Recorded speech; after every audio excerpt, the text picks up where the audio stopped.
Good morning, all of you. Class 11, Chapter 7, Microeconomics, Production Function and Returns to a Factor. In previous class, we discussed about what is production function, fixed factors and variable factor, types of product like TP, MP, AP, total product, marginal product and average product. Then last topic is negative LP.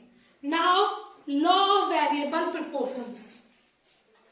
Law of variable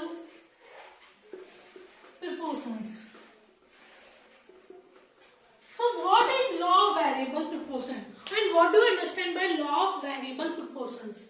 So law of variable proportion states that as more and more the variable factor is combined with fixed factor, marginal product of variable factor may initially increase, but eventually a situation must come when marginal product of variable factor start declining. It may be zero or even negative. So what is law of variable proportion? When more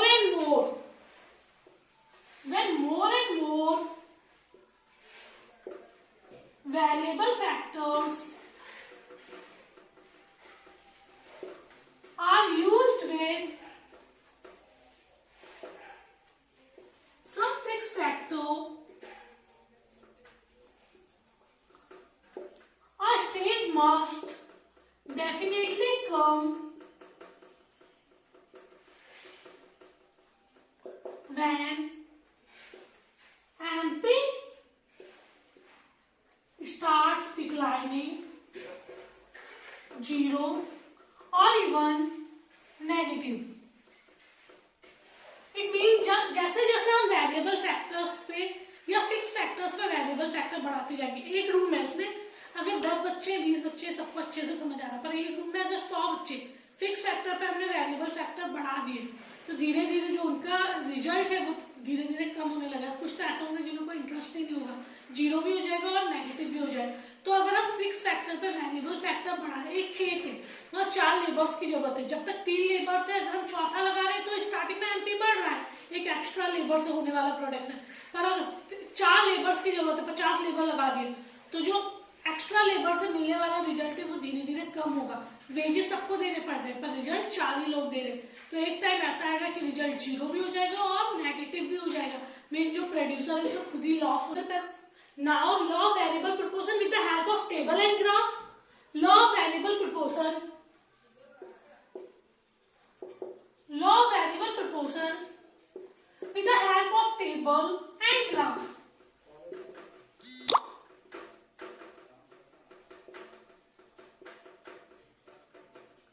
So law of variable proportion with the help of table and graph. So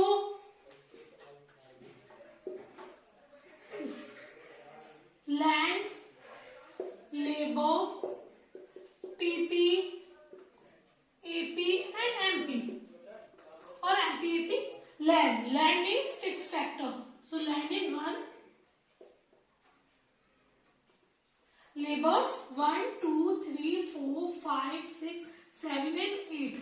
MP in initial stages हमें मान लीजिए 4 labours की जरूरत है, तो अगर 2 labour है तो अगर हम बढ़ाएंगे और लेबर्स बढ़ाएंगे, 1 से 2 लेबर के तो हमारा एमपी बढ़ेगा. अगर हमने 3 के तो भी एमपी बढ़ेगा, पर हमें सिर्फ 3 ही लेबर्स की जरूरत थी तो एमपी बढ़ा. उसके बाद भी 3 लेबर्स की जरूरत थी लैंड पे, उसके बाद भी हम क्या कर रहे हैं, लेबर्स बढ़ा रहे हैं. देन हमारा एमपी रिजल्ट क्या होने लगेंगे, कम होने लगेंगे. अब 3 लेबर्स की जरूरत है, 6 लेबर ऐसे, 7वां लेबर ला रहे तो हमारा एक्स्ट्रा यूनिट से जो लेबर्स से मिलने वाला रिजल्ट है जीरो हो गया. और उसके बाद भी अगर लेबर्स बढ़ा रहे तो हमारा आंसर क्या आ जाएगा, नेगेटिव. तो जब तक 3 लेबर्स तक हमारा एमपी क्या हुआ, इंक्रीज हुआ, क्योंकि 3 लेबर्स की जरूरत थी. एक लेबर लगा हुआ था एक लैंड पे और हमें 3 लेबर्स की जरूरत थी. तो जब दो अभी भी 2 लोगों की जरूरत है, दूसरा आया तीसरा आया, पूरा लैंड कवर हो गया.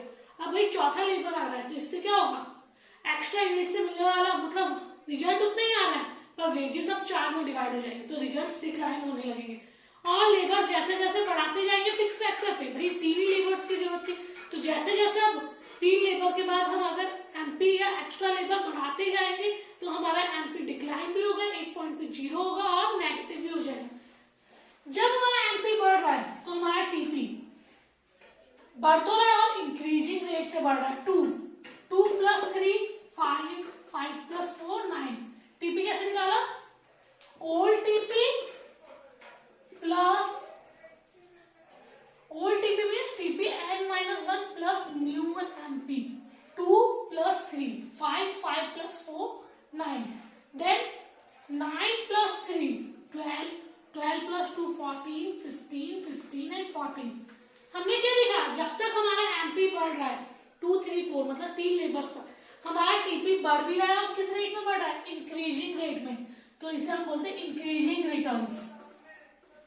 Returns means result. हमें कैसे रिजल्ट मिल रहा है? इंक्रीजिंग। हमारा टोटल प्रोडक्शन असल में बढ़ रहा है, इंक्रीजिंग रिटर्न। उसके बाद हम क्या देखते हैं? जैसे जैसे हमारा एमपी घटने लगा, डिक्रीज होने लगा, टीपी बढ़ तो रहा है पर किस रेट में बढ़ रहा है? बीच का डिफरेंस धीरे धीरे 3, 2 और 1 का रह गया। टीपी बढ़ तो रहा है पर किस रिटर्न में बढ़ रहा है? Decreasing returns. और उसके बाद क्या होगा? कांस्टेंट या भैया 15 15 जब टीपी कांस्टेंट हो गया या टीपी डिक्लाइन हो गया तो एमपी आपका क्या हो जाएगा? 0 और नेगेटिव।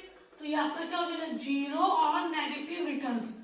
तो ये there are 3 returns, increasing returns, decreasing returns and 0 और negative returns. Clear? Now AP output of production per unit of variable factor. So in initial एक लेबर है और 2 चीजें प्रोड्यूस हो रही है। एपी 2 लेबर है और हम टोटल प्रोडक्शन कितना हो रहा है हमारा? 5। तो एक बंदा कितना काम कर रहा होगा? 2.5। 3 लेबर्स हैं, हमारा टोटल प्रोडक्शन हो रहा है 9। तो एक बंदा कितना काम कर रहा होगा? 4 लेबर है, 5 लेबर है,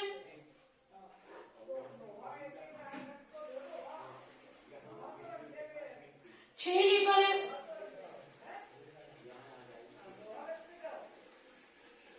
7 लेबर है। और तो हम क्या देख रहे हैं? जो हमारा पर यूनिट या पर यूनिट वेरिएबल फैक्टर है या पर यूनिट प्रोडक्शन है वो भी भाई एक लैंड है। पर यूनिट प्रोडक्शन भी धीरे धीरे कम हो जाएगा। जब तक लेबर्स की जरूरत थी वो लोग अच्छे से काम कर रहे थे, धीरे धीरे जो काम है वो भी क्या होने लगेगा? धीरे धीरे उनका जो average per unit variable factor या पर आप बोल सकते हैं एक एक बंदा जो काम कर रहा है वो भी धीरे धीरे कम हो जाएगा। तो हम यहाँ क्या देख रहे हैं? एपी और एमपी दोनों एक ही पॉइंट पे शुरू हुए। फिर हम क्या देखते हैं? 3 4 एमपी बड़ा, एपी भी बड़ा, पर as compare to MP AP कम बड़ा। एक पॉइंट पे एमपी और एपी दोनों एक दूसरे के इक्वल हो गए। उसके बाद में क्या देख रहे हैं? एमपी कम रह गया और एपी ज्यादा। मतलब स्टार्टिंग में एमपी ज्यादा था और एपी कम और एंड में एपी ज्यादा हो गया, एमपी कम। ये हम एक बचपन में अपने एक स्टोरी सुनी थी टर्टल एंड रैबिट की। दोनों का रेस शुरू हुआ, दोनों की रेस एक ही पॉइंट से शुरू हुई 2 2। स्टार्टिंग में आपका रैबिट आगे था 2 3 4। एमपी को क्या मान लिया? रैबिट। एपी को हम क्या मानते हैं? टर्टल। स्टार्टिंग में रैबिट आगे था 2 3 4 और हमारा जो टर्टल था वो पीछे था 2 2.5 3। एक पॉइंट पे दोनों इक्वल हो गए जब हमारा रैबिट क्या हो गया था? सो गया था और टर्टल। और उसके बाद हम क्या देखते हैं? हमारा टर्टल वो रैबिट सोते ही रह गया, हमारा टर्टल आगे निकल गया और हमारा रैबिट पीछे रह गया। तो एमपी को रैबिट मान के चलो, स्टार्टिंग में आगे था फिर पीछे रह गया, और एपी हमारा स्टार्टिंग में पीछे था और एंड में आगे हो गया। Clear? Now diagram TP MP and AP variable factor.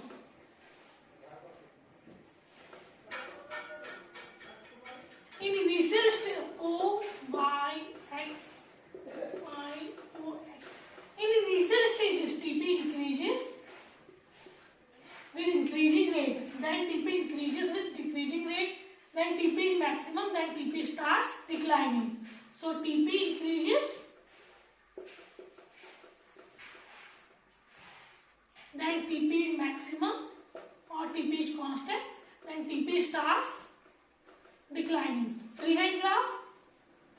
Now AP and MP, both the lines starts with 2.